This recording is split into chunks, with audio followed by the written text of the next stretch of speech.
Alright, what do you want to ask us? Just describe straight edge and what it kind of means to you. No drinking, left side. no drugs, no smoking. It's not a movement or set of rules. It's anti-obsession, pro-positive. Yeah. Idea, thinking, whatever that minor threat shirt said.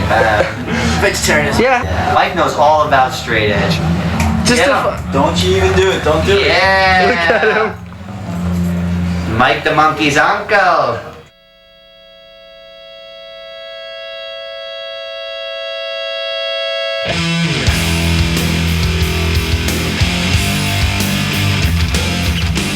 I just thought a harder stance was necessary, and Youth of Today wasn't taking it. Trying to figure it out, but I think that's what happened. Straight edge became really uncool, and if you were like straight edge, you weren't cool anymore, you know. And it was like almost like, oh, you were straight edge. That's like a juvenile thing.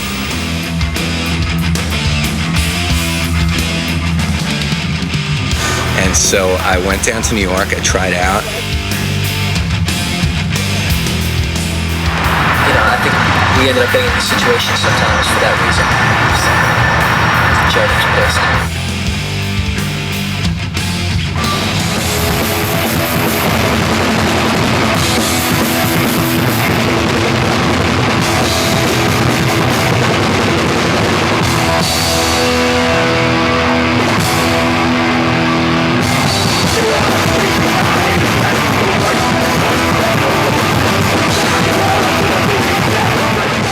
At the time, Mike was, me and Alex started Schism, and me and Alex lived together in Schism headquarters, we called it, in Brooklyn.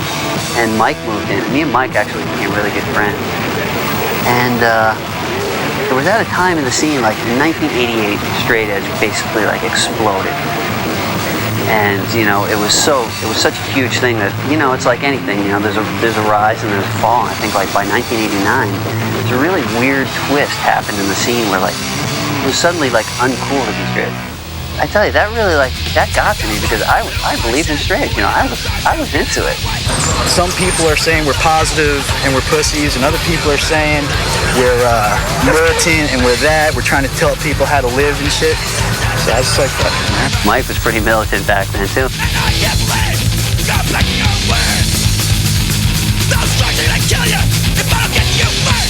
Just make everybody in one big group say, okay, this is just a militant band. This guy, people are, bad-mouthing straight edge.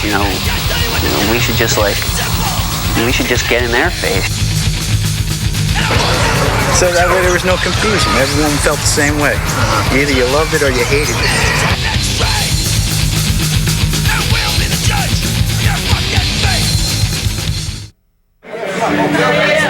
Ladies and gentlemen, if you want the show to continue, you are going to stop being a bunch of idiots on the stage. No fucking stage diving. If stage dive, we just stop the show, rock stage started, and you get screwed. Thank you very much. At that time, Youth of Today had broken up, so me and Mike wanted to do this project band. And we only practiced like we got together at Giant, just me and you a couple times. And Yeah, that's right. Yeah, we actually practiced before. Yeah.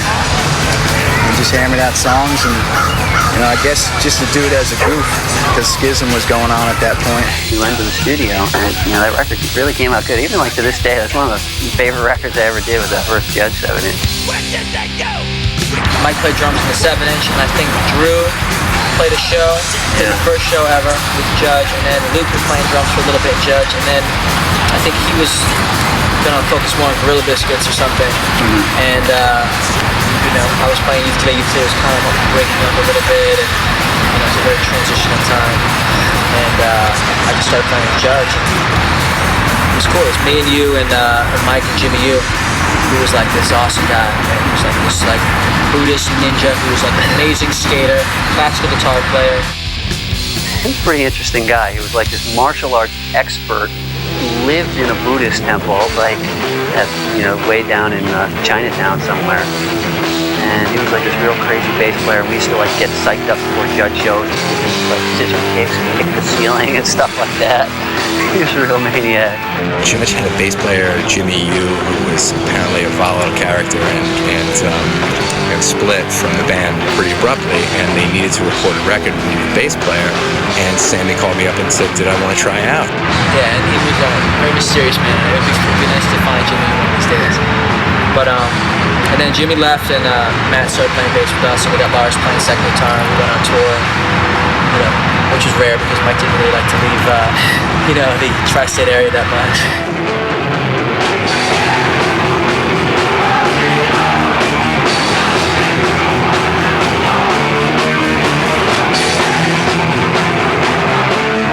Chung King record was a freaking nightmare.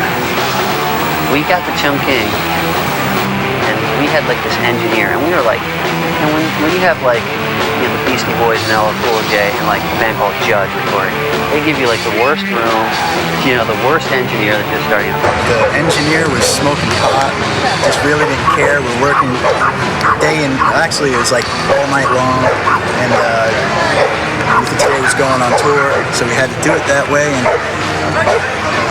just thought the record sucked. So the record was just like it was like a nightmare. The guy was like totally dysfunctional. He wouldn't show up half the time, and you know, so obviously that affected how the record came out. And even though we worked really hard on that record, just because, you know, of the circumstances, I think, you know, it came out really bad. And we were on tour at the time in Europe with Youth of Today after we recorded that record, and I think it was sort of like an unspoken thing that we really didn't like the record between the band, you know, the members of the band. I remember like we were listening to a tape of it, and I was like, you know, Sammy, I really don't like how this record came out. This record doesn't reflect how our band could be, and it could have been so much better.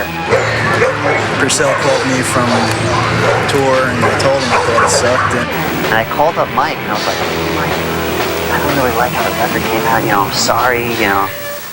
And Mike was like, I feel exactly how you feel. I really feel strongly, you know, we could have made such a better record.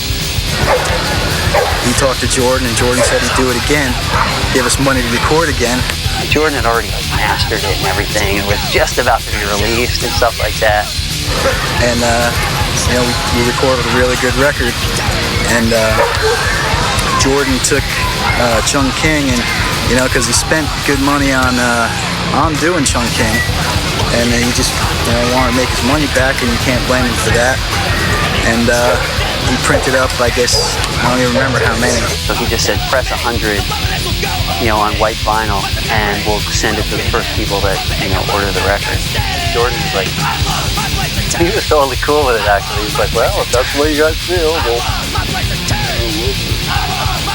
blow everything away and start from scratch. You know, he had paid for everything, he had it mastered, you know, it was on the blink of coming out. Like I say, I don't think it's a good record. And so then we went back and we recorded at, you know, Normandy, and that's when I think it came out so much better.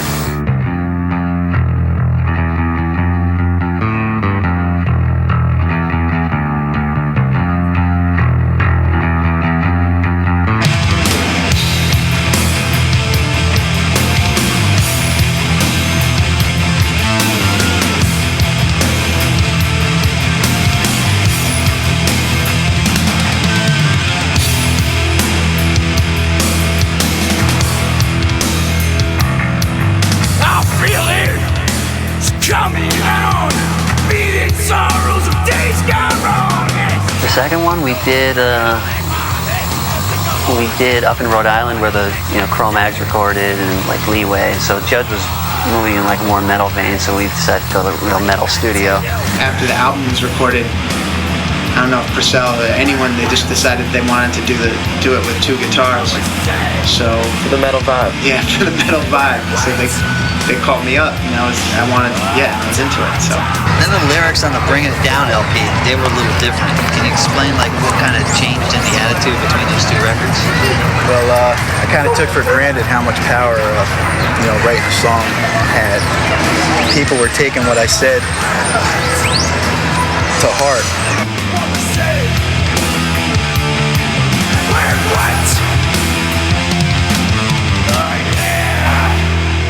Okay, this is some of my favorite graffiti. The picture of Don Fury with a bubble coming out of his mouth that says "Chant and Behave." He wrote that during the shelter session. Judge equals bike gang. That's pretty classic. That was like when Mike was first like starting to become a biker and stuff like that. He like ride his motorcycle up to the studio, you know, he'd have like a bandana on his head and like denim vest and stuff like that. Judge lived to ride, ride to live. He would always record with the lights off. It's a lot easier to sing to like a huge group of people than it is to sing to two people, you know? And when you're in the studio, the way that was set up, you're kind of like staring at the engineer, you know, and he's looking at this glass thing right at you, and it's just hard to like get in the mood when this guy's just staring at you. So I turned off the lights and it worked really well, and ever since then, you know, every time I ever record guitar, anything, I just turn out the lights.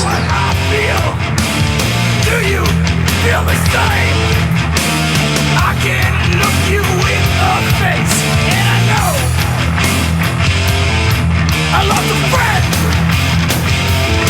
I lost a friend. I lost a friend. I lost a friend. I started feeling like Mike Judge was like this comic book character, and you know, like this, I felt like every time I played somewhere or met someone new, that I couldn't just like be, you know, myself. I had to be Mike Judge. People just blew him up as this whole cartoon character. Mike Judge, the guy that, you know, beats up crackheads, you know, with a baseball bat. You know, he's bringing the hammer down and we're gonna kick some ass and stuff like this. And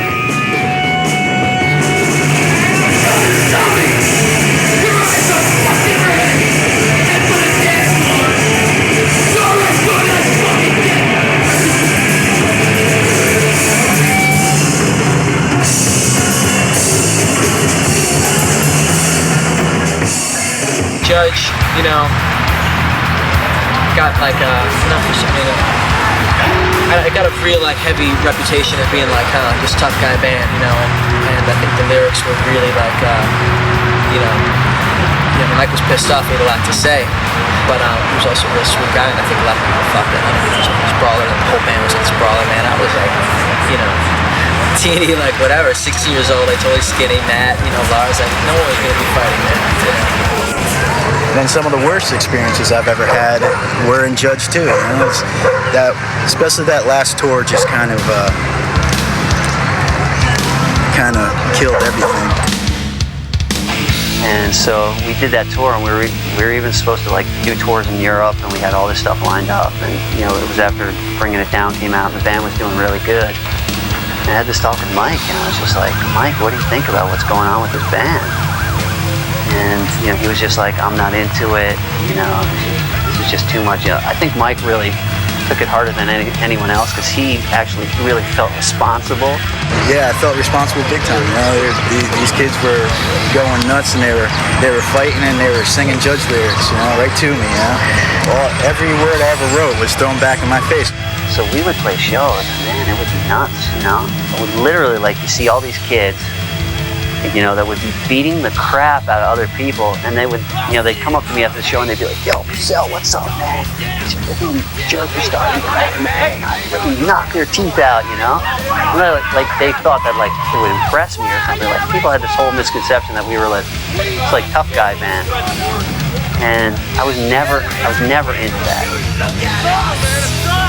Hey, how's it feel to get the shit kicked out of you, dude? Wanted to break the band up just because it just at that point it seemed too overwhelming to me to correct the situation. It was just too big, too widespread.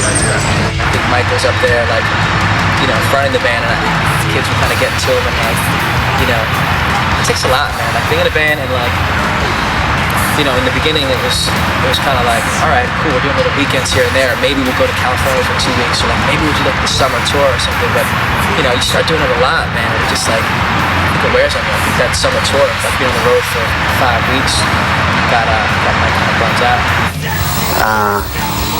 And you know, so we decided just like we were gonna break up the band before anything else, you know, came of it. On the last tour, I was just stressed out. I just kind of like in a fit of anger, just gave up. You know, every time I thought about Judge, I just felt bad, you know. And should have never done that, you know, because Judge was a great band, and I had a lot more ideas, you know. Just gave up too quick to let them out. After the storm, there will be quiet. After the storm, there will be quiet.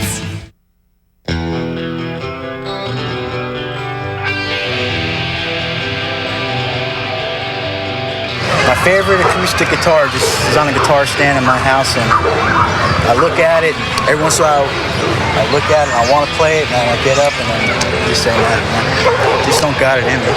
Just don't, you know, like there's a Van Morrison song where he said, I just don't feel it no more. And that's my story, I'm sticking to it.